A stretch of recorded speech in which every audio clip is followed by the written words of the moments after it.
Before you start asking questions, I'll warn you, he cannot talk about operational details.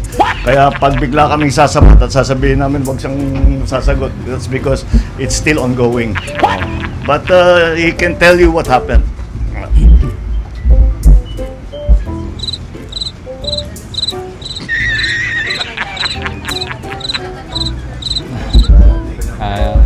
Good morning po.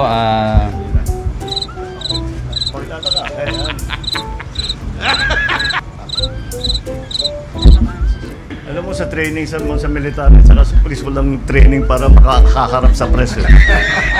Kahit umarap sa bala, kaya namin, pero umarap sa press. So, magandang umaga po sa ating lahat sa ating mahal na Pangulo, Sir, sa lahat po narito. Sa ngayon po, hindi pa po kami makakapagbigay ng eksaktong detalye ng pangyayari kung paano namin nasabat itong ganitong kalaking halaga kasi umuusad pa rin po yung aming investigasyon. Ayaw po namin makompromiso yung mangyayaring hanggat may sampa po namin yung kaso laban po dun sa tao. Yun lamang po at maraming salamat po.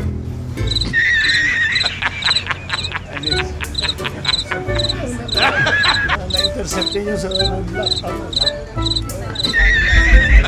So, meron po kaming regular na checkpoint na sinasagawa po dito sa bayan ng Alitagtag.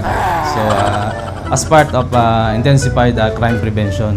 So, part of it, pina-flag down po namin yung mga sasakyan kung mayroong suspicious po. So, yun po, sinasubject po namin for inspection po. So, yun po, kagaya po na nangyari dito po sa pangyayaring ito. Yun po ang naging resulta. Nasabat po namin yung ganitong kalaking halaga po ng shabu po.